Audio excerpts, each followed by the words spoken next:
SNA associates Pakistan की बेहतरीन law firm है जो पाकिस्तान के मारूफ कानूनदान Shahbaz Murtaza Ansari advocate high court व फेडरल शरीयत कोर्ट की रहनुमाई में सारे पाकिस्तान में फैमिली केसेस, प्रॉपर्टी केसेस और चेक केसेस में बेहतरीन सर्विसेज फराहम करती है। SNA law associates court marriage, online court marriage के अलावा तलाक, नादरा तलाक सर्टिफिकेट, मैरिज सर्टिफिकेट के बाबत भी बेहतरीन सर्विसेज फराहम करती है। SNA लॉ एसोसिएट्स के मेन ऑफिस मुल्तान में miss Rizwana Ayub advocate high court, Chaudhary Asif Karim Sindhu advocate high court, miss Mahvish Rabia advocate high court और miss Afsha advocate high court शामिल हैं। इसके अलावा पाकिस्तान के दूसरे शहरों में भी काबिल वकील SNA लॉ एसोसिएट्स के पैनल में शामिल हैं। मजीद दुनिया भर के पाकिस्तानी अपने कानूनी मसाइल के बाबत शाम 7 से 9 के दरमियान Shahbaz Murtaza Ansari advocate high court के व्हाट्सएप नंबर 0333618191 पर मशवरा कर सकते हैं। आपका एतमाद ही हमारा फख्र है। अस्सलाम वालेकुम। Shahbaz Murtaza Ansari advocate high court और फेडरल शरीयत कोर्ट मुल्तान पाकिस्तान से आपसे मुखातिब हूँ। आज का जो मेरा वीडियो लेक्चर है वो जो मेरा सिलसिला है केसला देने का, उसी जो सिलसिले की कड़ी है। और ये आज का जो केसला है मर्द की फेवर में जो गार्डियन केसला हैं या रूलिंग्स हैं जो मर्द की या शोहर की या बाप की फेवर में होती हैं। आज मैं 17 ऐसे केसला बताऊंगा जो अहम तरीन केसला जो कि मर्द की फेवर में होंगे। आप लोगों ने अगर अभी तक मेरे YouTube channel Shahbaz Murtaza Ansari advocate को सब्सक्राइब नहीं किया तो काइंडली इसको सब्सक्राइब करें, लाइक करें, दोस्तों में शेयर करें ताकि उनको मेरी वीडियोस मिलती रहें।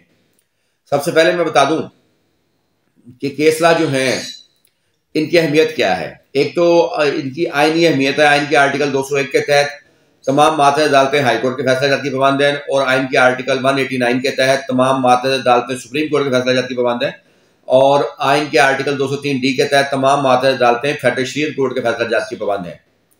सो अगर आपका जो केस चल रहा है किसी भी फैमिली कोर्ट में, अगर उसमें कोई ऐसा नुक्ता है जिसका फैसला पहले से आला अदालतें कर चुकी हैं तो फिर आपके लिए वो केस जितना आसान हो जाता है। आप जस्ट वो केसला कोर्ट में पेश करते हैं और अदालत जो है उसकी बुनियाद पर आपके हक में फैसला कर सकती है या अदालत के लिए आसानी हो जाती है आपके हक में फैसला करने की। तो इसलिए इनकी अपनी अहमियत रहती है हमेशा। और केसला देने की हमारी 1000 फीस है किसी भी एक लॉ पॉइंट पर। जैसे कि मैं 17 पॉइंट बताऊंगा आज, मुख्तलिफ लॉ पॉइंट होंगे तो ये 17 मुख्तलिफ पॉइंट्स हैं, ठीक है। तो एक लॉ पॉइंट पर जो है वो फीस जो है 1000 हमारी है, जो आप मेरे जायज़ कैश नंबर 0306 775 9605 पर या मेरे इजी पैसा नंबर 0333 618 1901 पर सेंड करके आप जो है केसला हमसे ले सकते हैं। तो मैं अपने टॉपिक की तरफ ही आता हूं और सबसे पहला जो केसला आप हमसे ले सकते हैं वो है कि बाप नेचुरल गार्डियन है और इसलिए बाप की नाबालिगान के मामले में हमेशा खास अहमियत और हैसियत है। तो ये इस पर आप ले सकते हैं। दूसरा आप केसला ले सकते हैं कि अक्सर बाप की मुलाकात जो है कोर्ट में कराई जाती है और टाइम भी कम मिलता है या जो है आधा घंटा ही मुलाकात करा के लड़की शोर डाल देती है कि जी बस मुलाकात हो गई, या बच्चे को ट्रेंड करके लाया जाता है कि वो जाते ही शोर डाल दे या बाप से ना मिले या रोए पीटे। तो उस पर केस ले सकते हैं कि नाबालिग से मुलाकात के लिए बाप के लिए अदालत मुनासिब जगह नहीं है कि वो बाप वहाँ मुलाकात करे, वो कोई प्राइवेट जगह में भी कर सकता है। जैसे कि जो पैसे वाले कुछ लोग होते हैं, तो हमारे केसेस में हुआ कि वो उन्होंने KFC में या मैकडोनल्ड पे मुलाकात शेड्यूल करवा ली और अदालत अपनी निगरानी में या बैलेफ के जरिए भी मुलाकात वहाँ पे किसी अच्छे माहौल में करवा सकती है, किसी होटल में या किसी ऐसी जगह पे जहाँ बच्चे के लिए एटमॉस्फेयर अच्छा हो। ज़ाहिर है कोर्ट जो है इतनी अच्छी जगह नहीं है, वहाँ हर किस्म के लोग आते हैं, मुजरम भी, कातल, डकैत, रानी, सब जो है ना हर तरह के लोग आते हैं। तो बच्चों के लिए अब वो एक मुनासिब जगह वाकई नहीं है। फिर जो तीसरा अहम के पॉइंट पर केसला ले सकते हैं कि एक केस में माँ और बाप दोनों ने शादी कर ली थी, इसके बावजूद बच्चा जो है वो बाप को दिया गया और ये करार दिया गया कि अदालत ने जो है वेलफेयर देखनी है बच्चे की, तो उसमें आप ये केसला भी हमसे ले सकते हैं। और जो चौथा केसला अहम हमसे ले सकते हैं वो इस पॉइंट पर है कि अदालत ने ना तो माँ को देखना है ना बाप को देखना है। अदालत के लिए अहम जो चीज़ है वो बच्चा है, तो अदालत ने वेलफेयर ऑफ माइनर देखनी है। अगर वेलफेयर ऑफ माइनर बाप के साथ होगी तो अदालत बिला झिझक बच्चे को बाप के हवाले कर सकती है। अदालत के लिए कोई ये नहीं है कि माँ ज़्यादा अहम होती है। हाँ, माँ इस लिहाज से अहम हो जाती है कि वेलफेयर के तौर पे माँ जो है ना आम हालात में ज़्यादा बेहतर बच्चे के लिए होती है, इसलिए अदालतें माँ को प्रेफर करती हैं। लेकिन अदालत ने बुनियादी तौर पर बच्चे के वेलफेयर देखना होती है। जो पांचवा केस आप ले सकते हैं वो अहम है, इंतहाई अहम है कि वो ये होता है कि अक्सर ये होता है कि जो ख़वातीन है ना वो मनफी शोर का मुज़ाहरा करती हैं, यानी वो चाहती हैं कि खर्चा ना नफ़का तो मैक्सिमम ज़्यादा से ज़्यादा लगे बाप पर, वो खर्चा पे करे लेकिन मुलाकात वो 1 घंटे की भी ना करे, या अदालत अगर मुलाकात का आर्डर करे या बच्चे को हवाले करने का आर्डर करे तो उस पर अमल नहीं करती, बच्चे को लेकर गायब हो जाती हैं। तो इस सूरत में एक केस आप ले सकते हैं, बल्कि बेसिक ला भी ले सकते हैं मुझसे, जिसमें यह है कि अगर अदालत किसी को आर्डर करती है बच्चे से मुलाकात करवाने का, तो अदालत जो है अगर मुलाकात नहीं कराई जाती तो अदालत बच्चे को कोर्ट में लाने के लिए दफ़ा 100 के वारंट जारी कर सकती है। दफ़ा 100 के वारंट ये होते हैं कि SHO को आर्डर होता है कि वो बच्चे जो है बरामद करके पेश करे कोर्ट में, और फिर SHO छापा मारता है जाके, फिर बच्चे बरामद करके फिर पेश करता है। इसी तरह अगर मुसलसल ये रवैया रहे किसी फर्द का, वो चाहे माँ हो चाहे बाप हो, जिसको आर्डर हुआ हो, और वो मुलाकात ना कराए तो अदालत उस वक्त तक जेल भेज सकती है उसे जब तक वो श्योरिटी बॉन्ड ना दे दे, जमानतनामा ना दे दे कि वो बच्चों की आइंदा मुलाकात कराएगा। और इस सिलसिले में अदालत ने एक बार एक केस में जेल भी भेजा, गो के भेजा तो बाप को गया था, क्योंकि बाप को आर्डर हुआ था कि वो बच्चे माँ को हैंड ओवर करे और वो नहीं कर रहा था तो उसे जेल भेजा गया था। लेकिन कानून में माँ और बाप को कुछ नहीं लिखा हुआ, कानून में कोई भी जो मुलाकात नहीं कराएगा, अमल नहीं करेगा, उसको जेल भेजा जा सकता है, और उस पर आला अदालत का फैसला भी मौजूद है जो मैंने आपको बताया है। तो ये केस ले सकते हैं आप। छठा जो केस आप ले सकते हैं वो ये है कि अक्सर खर्चा ना नफके का दावा जब खातून दायर करती है तो बाप से कहा जाता है कि वो अलग से गार्डियन पिटिशन दायर करे अगर बच्चे से मिलना है तो, या मुलाकात करनी है या बच्चा लेना है तो।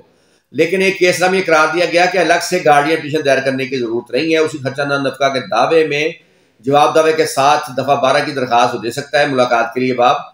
उसी दावे के जवाब में अलग से गार्डियन पिटिशन नहीं भी दायर करता तो फिर भी अदालत मुलाकात करवा सकती है। सातवां जो केस ले सकते हैं वो ये था कि बच्चे की माँ का शहर और था, बच्चे के बाप का शहर और था, तो बाप जब मुलाकात करने जाता था बच्चे की माँ के शहर में तो वहां माँ के रिश्तेदारों से हरासा करते थे। तो उस पर फिर हाईकोर्ट ने आर्डर किया DPO को कि वो जो है अपनी निगरानी में, अपनी सिक्योरिटी में बाप की मुलाकात बच्चे से करवाए। तो ये केसला भी आप हमसे ले सकते हैं। इसके अलावा जो 8वां केसला है वो 2018 में सुप्रीम कोर्ट ने एक फैसले में शेड्यूल बनाया था बाप का बच्चे से मुलाकात का, जो कि वो रजामंदी की बुनियाद पर शेड्यूल बना था, फैसला रजामंदी की बुनियाद पर हुआ था फरीकैन की। लेकिन बहरहाल उसमें शेड्यूल मौजूद है और शेड्यूल पर कुछ अदालतें अमल भी कराती हैं। तो उस शेड्यूल के तहत जो गर्मी की छुट्टियां हैं वो तकरीबन आधी बच्चा बाप के पास रहेगा, सर्दी की छुट्टियां 10 दिन बाप के पास रहेगा, इस तरह ईद उल फितर, ईद उल अजहा पर भी बाप को पास रहेगा, और हर महीने के आखिरी जो जुमा है, जुमे से इतवार तक बाप के पास रहेगा, बाप के हैंड ओवर होगा। तो वो शेड्यूल का वाला फैसला भी अगर आप लोग लेना चाहें तो हमसे ले सकते हैं। फिर 9वां जो केसला है वो इस पॉइंट पर है कि बाप से मुलाकात जो है ना, बाप को मुलाकात के लिए मुनासिब वक्त मिलना चाहिए। जो आमतौर पर अदालतों में अफरा तफरी में आधा घंटा पौना घंटा दे के जैसे आसान किया जाता है तो वो नहीं होना चाहिए। बाप का हक है बच्चे पे, बाप ने बच्चे को पैदा किया है तो सारी उम्र बीवी जो दूसरी शादी भी कर ले फिर भी बच्चों का बाप उसी ने रहना है। तो लिहाजा बाप का हक है कि मुनासिब वक्त उसे मुलाकात का मिले। अच्छा, इसके अलावा जो दादा और दादी भी नाबालगान के हसूल की दरख्वास्त दे सकते हैं और नाबालगान से मुलाकात की दरख्वास्त दे सकते हैं, यानी अपने पोता पोती से मुलाकात की दरख्वास्त दे सकते हैं। नाना नानी भी दे सकते हैं, दादा दादी भी दे सकते हैं।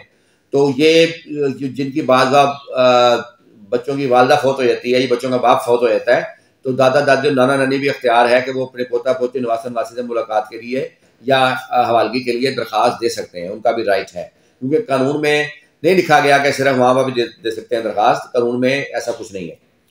11 नंबर पे जो केसला है वो जो माँ जो है वो किन सूरतों में महरूम हो सकती है उन पर, यानी या बच्चे जो हैं ऐसे केसला हम आपको दे सकते हैं जिसमें बच्चे माँ की बजाय बाप को दिए गए हों।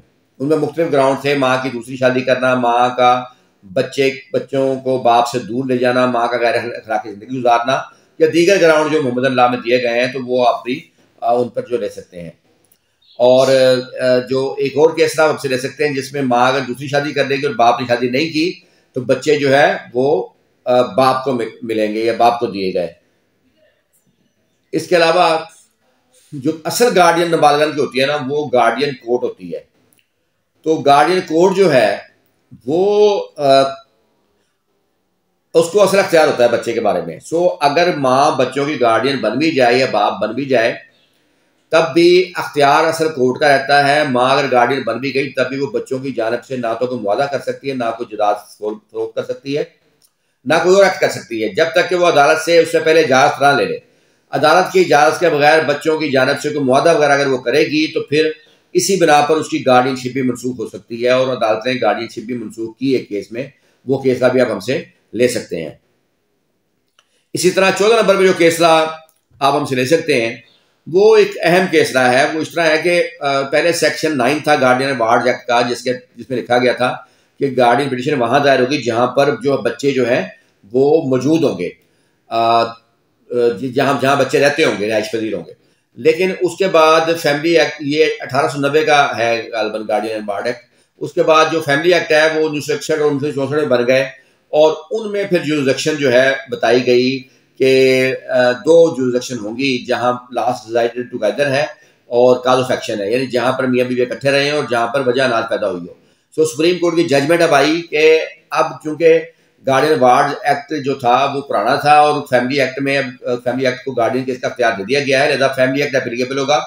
सो अगर बच्चे रिमूव करके दूसरे शहर जाएगी माँ, जैसे कि माँ अगर लाहौर, बाप अगर लाहौर में है और माँ मुल्तान रहती है और बच्चे वो लाहौर से मुल्तान ले गई, तब बाप लाहौर में दरखास्त गार्डियन दायर कर सकता है। इसी क्योंकि फैमिली एक्ट एप्लीकेबल होगा, अब वो जहाँ बच्चे रहते होंगे वो असूल एप्लीकेबल नहीं होगा। तो ये केसला भी आप ले सकते हैं कि अगर बच्चे को जो है वो लेकर गया है, माँ लेकर गई है, बाप के शहर से दूर लेकर गई है, तो वो फिर जहाँ पर बाप की रिहाइश है वहाँ से वो केस जो है वो कर सकता है।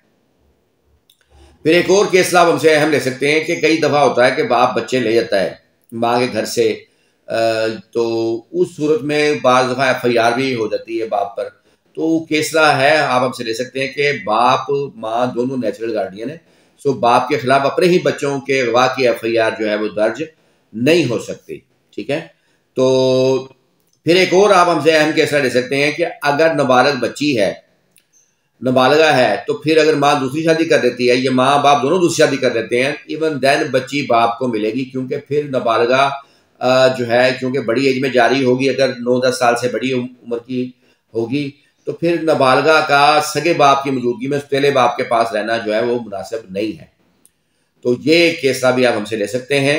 और एक और जो केसला आप हमसे ले सकते हैं कि जहाँ तक बच्चे की ज़ात का तल्लक है वहाँ तो जो माँ ही पहली गार्डियन होगी, पहला हक माँ का होगा, लेकिन जहाँ बच्चे की जायदाद का तल्लक है तो मोहम्मद ला के तहत माँ पहला हक बाप का है। बच्चों की जायदाद के मामले में पहला हक जो है वो बाप का होगा। तो ये 17 जो है केसला जो है आप हमसे ले सकते हैं। किसी भी कानूनी मसले की सूरत में आप जो है मेरा व्हाट्सएप नंबर है 0333618101 पर जाकर मशवरा कर सकते हैं। मशवरे की 1000 फीस है और आप मुझसे टाइम लेकर तफसीली मशवरा कर सकते हैं, आपको कोई भी ला पॉइंट हो। इसके अलावा हमारी सर्विस पाकिस्तान के 49 शहरों में मौजूद है। सो आपका सुबह सिंध में, पंजाब में या खैबर पख्तूनख्वा में किसी भी शहर में कोई लीगल इशू हो, आप हमारी सर्विस लेना चाहें तो आप ले सकते हैं। तमाम केसेस का एग्रीमेंट मेरे साथ आपका होगा, जो भी आपका केस होगा एग्रीमेंट मेरे साथ होगा। और केसेस की जो बुनियादी चीज़ें वो मैं खुद करता हूँ, ड्राफ्ट में खुद तैयार करता हूँ, जरा के सवाल लिख के भेज देता हूँ, बहस करने के लिए मैं खुद आता हूँ, उस एग्रीमेंट में सब लिखा होता है। मेरे पैनल पे जो लायर होते हैं वो भी फैमिली के एक्सपर्ट लायर होते हैं, लेकिन इसके बावजूद तमाम जो बुनियादी चीज़ें वो अपने मैं खुद करता हूँ। सो आप लोग मेरी वीडियो पसंद करते हैं, इसका शुक्रिया।